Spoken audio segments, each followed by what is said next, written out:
सबका कहना है कि धार साहब ने उन्हें चूना लगा दिया, जो कि सच है। पोस्ट क्रेडिट सीन को ही रिसाइकल और रीब्रांड करके उन्होंने हमारे सामने टीजर की तरह परोस दिया और कह दिया यही है, देखना हो तो देख लो। धार साहब की भी यहाँ कोई गलती नहीं है, क्योंकि मूवी रियल और फिक्शन का ब्लेंड है।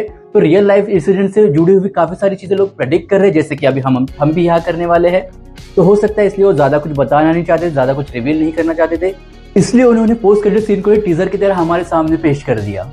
और बहुत सारे सवाल है, जैसे कि किसका कैमियो होने वाला है, क्या विकी कौशल और सलमान भाई सच में आने वाले हैं, और स्टोरी लाइन क्या होने वाला है, क्या सच में यूनिवर्स बिल्ड होने वाला है, और हमजा के माँ बाप को किसने मारा, और सबसे बड़ा सवाल जो थर्ड पार्ट सच में आने वाला है या नहीं। इस सारी चीजों के बारे में हम बात कर लेते हैं पॉपकॉर्न एंड ताज में। सबसे पहले हम बात कर लेते हैं कैमियोज की, जो कि सबसे ज्यादा कंफर्म कैमियो होने वाला है वो होने वाला है मिसेस धार का, यानी यामी गौतम का। यामी गौतम का कैरेक्टर काफी ज्यादा स्ट्रेटेजिकली प्लेस किया जाएगा, जो कि इंडियन स्पेशल फोर्स से ही बिलोंग करेंगी और इंडिया से ही हेल्प करेंगी हमजा को अपना मिशन सक्सेसफुल करने के लिए। और हो सकता है दोनों के बीच में एक पास्ट लाइफ का एक लव एंगल भी दिखाया जाए। तो फिर आप सोच रहे हैं कि यालिना का क्या होगा। वैसे भी यालिना एक मोहरे की तरह वो यूज कर रहा है ताकि वो लियारी के पॉलिटिक्स में एंटर कर सके, जो कि उसने सक्सेसफुली कर लिया है। तो अब ज्यादा यालिन का कुछ काम नहीं है। और दूसरा कैमियो जिसकी सबसे ज्यादा बात हो रही है वो है विकी कौशल। यहाँ पे जसकीरत सिंह रांगी के टी शर्ट पे जो बैज बना हुआ है वो है पैरा एसपी का, यानी पैरा स्पेशल फोर्स का। और उसी से यूरी का कनेक्शन बताया जा रहा है, क्योंकि मेजर विहान सिंह शेरगिल उसी पैरा स्पेशल फोर्स से बिलोंग करते थे जिसको प्ले विकी कौशल ने किया था। और सेकेंड कनेक्शन है कि परेश रावल का कैरेक्टर गोविंद भरद्वाज यहाँ पे कहते हैं कि हमें एक सर्जिकल स्ट्राइक ऑपरेट करना चाहिए जिसका नाम होगा wrath of God, operation wrath of God. और यहाँ पे हमजा अली मुजारी के टीजर में भी हमें दिखाया गया कि उसे व्रैथ ऑफ गॉड कहा गया है। तो ये दोनों कनेक्शन की वजह से कहा जा रहा है कि विकी कौशल का कैमियो हो सकता है। अभी तक कोई कंफर्मेशन नहीं है, अगर होता है तो काफी ज्यादा इंटरेस्टिंग होगा। और आपको भी ये लगता है कि ये कैमियो होना चाहिए तो प्लीज कमेंट में बताओ कि आप क्या फील करते हो। और तीसरी और सबसे इंटरेस्टिंग कैमियो की अगर बात करूँ तो वो होने वाला है सलमान भाई, जो कि इस इमेज की वजह से कहा जा रहा था कि वो बड़े साहब का कैरेक्टर प्ले करेंगे। बट अगर आप सलमान खान के फैन हो और अभी भी ये बिलीव कर रहे कि ये रियल इमेज है, तो आपको मैं बता दूं कि ये AI जनरेटेड है, तो सलमान खान का यहाँ पे कैमियो तो नहीं होगा। अब हम आगे बढ़ते हैं, स्टोरी लाइन के ऊपर बात कर लेते हैं। और थर्ड पार्ट आएगा या नहीं, ऐसे क्या रीजन जो थर्ड पार्ट का सेंस बनाते हैं, इसके बारे में मैं आपको एंड में बताऊंगा। पहले हम स्टोरी लाइन के ऊपर बात कर लेते हैं। धुरंधर पार्ट 1 के एंड में अजय सानियाल रिवील करता है हमजा अली मुजारी की रियल आइडेंटिटी, जो कि है जसकीरत सिंह रांगी। तो यहाँ से स्टोरी पास की तरफ जाएंगी। अगर आपको याद हो तो हमजा को बार बार फ्लैशबैक आते थे कि कुछ लोग उसके माँ बाप को मार रहे हैं, कुछ लोग उसके बाप को पेड़ पे खेतों में लटका के मार रहे हैं, और कुछ लोगों ने उसके माँ को पकड़ रखा है। और टीजर में सेम इसी खेतों में हमजा हमें नजर आते हैं बैग फेंकते हुए और AK-47 लोड करते हुए। और उसके बाद ब्रूटली जसकीरत सिंह का कैरेक्टर सबको मारता गया, ऐसे लग रहा था कि वांगा का एनिमल कुछ देर के लिए उसके अंदर आ गया है। खैर, तो आप सबके दिमाग में ये सवाल आ रहा है कि ये सब लोग कौन है, क्यों हमजा के माँ बाप को मारा जा रहा है, और उसके बाद ये सारे ब्रूटल तरीके से जसकीरत सिंह रांगी सबको क्यों मार रहा है। हो सकता है कि एक खालिस्तानी मिलिटेंट ग्रुप हो, और आदित्य धार खालिस्तानी मिलिटेंट ग्रुप को भी यहाँ पे पॉइंट आउट करना चाहते थे, क्योंकि खालिस्तानी मिलिटेंट ग्रुप उन लोगों को टारगेट करते थे और मारते जो कि उनकी आइडियोलॉजी को फॉलो नहीं करते थे। और हो सकता है जसकीरत सिंह रांगी के पेरेंट्स भी यहाँ पे खालिस्तानी मिलिटेंट ग्रुप के आइडियोलॉजी को फॉलो नहीं करते थे, और इसलिए उनको यहाँ पे मारा गया है ब्रूटली। और उसी वजह से हम यहाँ पे जसकीरत सिंह रांगी को देख रहे हैं कि वो यहाँ पे ब्रूटली सबको 1 बाय 1 मारता जा रहा है। और हमने टीजर में देखा कि जसकीरत सिंह के पास AK-47 की बैग है, और किस तरह से वो AK-47 को टेप कर रहा था, रीलोड कर रहा था, जैसे कि वो एक हाईली ट्रेन प्रोफेशनल हो। तो इसका जवाब हमें टीजर में इस जगह पे मिलता है जहाँ पे जसकीरत सिंह के टी शर्ट पे पैरा SP यानी पैरा स्पेशल फोर्स का बैच है, जैसे कि मैंने आपको पहले भी बताया। तो जसकीरत सिंह रांगी आर्मी के पैरा स्पेशल फोर्स से बिलोंग करता है, बट उसने ब्रूटली इस तरह से लोगों को मारा, इसलिए शायद उसको वहां से बर्खास्त कर दिया गया और उसको वहां से जेल भेज दिया गया। और अजय सानियाल एंड में हमें कहते हुए नजर आते हैं कि उन्हें कुछ एक ऐसा इंसान चाहिए जो जेल में हो और देश के लिए कुछ करना चाहता हो और देश के लिए एक एसिड की तरह काम आना चाहता है। हम इस ऑपरेशन में क्रिमिनल्स को इंडक्ट करेंगे जो या तो फांसी का इंतजार कर रहे हों या उम्र कैद की सजा काट रहे हों, जिनकी जिंदगी का कोई मकसद ही ना हो, और वो मकसद हम उन्हें देंगे। तो वो ऐसे ही किसी को भी रैंडमली सिलेक्ट नहीं करेंगे। वो जसकीरत सिंह के बैकग्राउंड को जानते थे और उनको पता था कि ये पैरा स्पेशल फोर्स से बिलोंग करता था, तो ये एक परफेक्ट कैंडिडेट हो सकता है एक स्पाई बनने के लिए।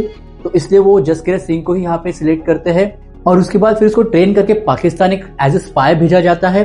और फिर वहां पर वो रहमान डकैत के गैंग में किस तरह से शामिल होते हैं और किस तरह से लोगों को मैनिपुलेट करते हैं, यालिना का यूज करते हैं ताकि लारी के पॉलिटिक्स में एंटर कर सके और बाद में रहमान डकैत को भी मार सके।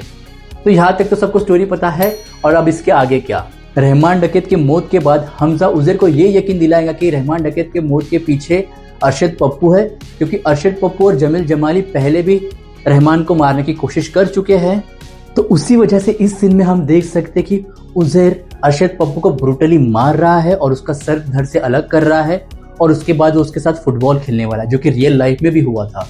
और ये सारे इंसिडेंट के बाद उजैर के ऊपर अरशद पप्पू के मर्डर और बहुत सारे अलग केसेस की वजह से पाकिस्तानी पुलिस लगी हुई थी, और हमजा उसको यहाँ पर हेल्प करेगा पाकिस्तान से बाहर भागने के लिए। और उसके बाद लैरी के गद्दी पे बैठेगा हमजा अली मजारी, क्योंकि आप क्लियरली यहाँ पे देख सकते कि हमजा के पहले कपड़े कुछ और हुआ करते थे, और जो वो लैरी का किंग बनता है तो उसके कपड़े कुछ और होते हैं। और एक बार उसे लैरी की गद्दी मिल गई तो वो एक एक करके अपने टारगेट को चेस करना शुरू करेगा। और सबको लग रहा है कि धुरंधर द रिवेंज में मेन विलन होने वाला है मेजर इकबाल, जो कि अर्जुन रामपाल प्ले कर रहे हैं, और वही शायद बड़े साहब होंगे। बट अगर आपको ऐसा लग रहा है तो आपने शायद ये सीन मिस कर दिया हो। जब तक बड़े साहब नहीं बोलते ये प्लान हो, जहाँ पे अर्जुन रामपाल क्लियरली बड़े साहब के बारे में मेंशन करेंगे, जो कि बता था कि अर्जुन रामपाल का कैरेक्टर मेजर इकबाल बड़े साहब नहीं है, उनके ऊपर भी कोई एक हायर पावर है। अगर आपने हमजा की डायरी को ध्यान से देखा हो तो वहाँ पे एक लिस्ट बनी हुई है जहाँ पे सबसे पहला नाम होता है मेजर इकबाल का। और यहाँ पे जो एक कंटेनर वाला सीन है, यहाँ पे हमें देख सकते हैं कि हमजा और मेजर इकबाल के बीच में फाइट हो रही हो, जहाँ पे हमजा का फेस पूरी तरह से लाल खून में सना हुआ है। तो हो सकता है कि मेजर इकबाल को पता चल गया था कि एक इंडियन स्पाई हो, और जैसे उसने फर्स्ट पार्ट में एक इंडियन स्पाई के फेस पे और बॉडी पे हुक लगा के उसको टॉर्चर किया था, वैसे ही वो हमजा को भी टॉर्चर करना चाहता और उसके फेस पे उसने हुक लगाए हो, बट हमजा ने वो सारे हुक को उखाड़ फेंका हो और वहां से उनकी फाइट शुरू हुई हो, और वहां पर उसने मेजर इकबाल के कैरेक्टर को वहां पे मार दिया हो। एक्चुअल रियल लाइफ में देखा जाए तो मेजर इकबाल का कैरेक्टर इलियास कश्मीरी से इंस्पायर्ड है। इलियास कश्मीरी एक अमेरिकन ड्रोन हमले में मारा गया था। तो यहाँ पे आदित्य धार सिनेमैटिक लिबर्टी लेते हुए हमजा के हाथों यहाँ पे मेजर इकबाल को मारेंगे, क्योंकि रियल में ऐसा नहीं हुआ था और रियल में हमजा भी एग्जिस्ट नहीं करता। और लिस्ट में दूसरा नाम होता है खनानी ब्रदर्स का, और खनानी ब्रदर्स रियल लाइफ में 2016 में सुसाइड करके मारा गया था, ऐसा बताया जाता है। और अगर हम इस सीन में देखें तो कोई हमें गिरता हुआ नजर आ रहा है, बट उसकी शक्ल हमें क्लियरली दिखाई नहीं दे रही है। बट अगर हम पीछे ध्यान से देखें तो वहाँ पे खनानी एंड कालिया लिखा हुआ है, जो कि हो सकता है कि यहाँ पर भी एक सिनेमैटिक लिबर्टी लेते हुए ऐसे दिखाया जाए कि हमजा ही खनानी को वहां से फेंक रहा है, और ऐसे पोर्ट्रेट करा जा रहा है कि ये एक सुसाइड था। ऐसे ही एक एक करके वो सबको मारता रहेगा ताकि वो बड़े साहब तक पहुंच पाए, और इसी वजह से इसका नाम है धुरंधर द रिवेंज, क्योंकि वो सबसे रिवेंज लेता हुआ आगे बढ़ेगा। बट अब तक हमको यही नहीं पता कि बड़े साहब का कैरेक्टर किस रियल लाइफ इंसान से इंस्पायर्ड होगा।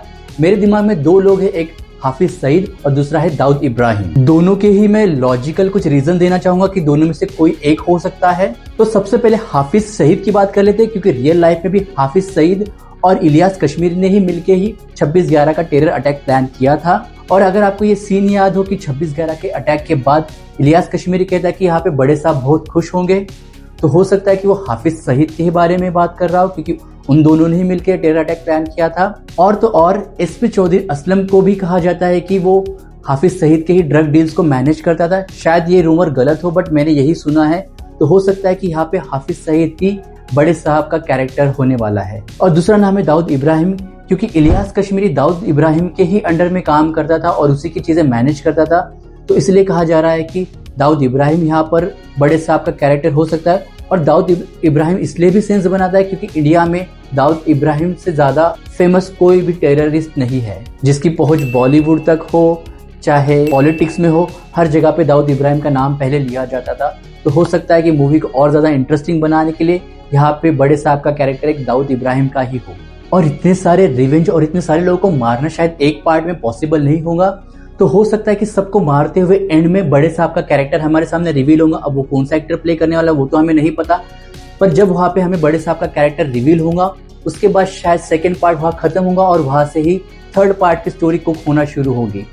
तो हो सकता है कि थर्ड पार्ट में स्टोरी मूव करे और वहां जाके हमजा और बड़े साहब के बीच में क्लैश हो और वहां से ही हमजा बड़े साहब से बदला लेकर स्टोरी का एंड करे। और कुछ लीक फुटेज के हिसाब से हमने देखा कि जसकीरत सिंह रंगी अब इंडिया में वापस आता है, जिसमें वो पग और बड़ी बियर्ड में हमें दिखाई दे रहा है। तो हो सकता है कि हमजा बड़े साहब को मारने के बाद इंडिया भी वापस आएगा और एक हैप्पी एंडिंग हमें यहाँ पर देखने मिलेगी। और आपको क्या लगता है, थर्ड पार्ट सच में आने वाला है और बड़े साहब का कैरेक्टर कौन प्ले करेगा? जो भी आपके दिमाग में प्लीज कमेंट में बताइए।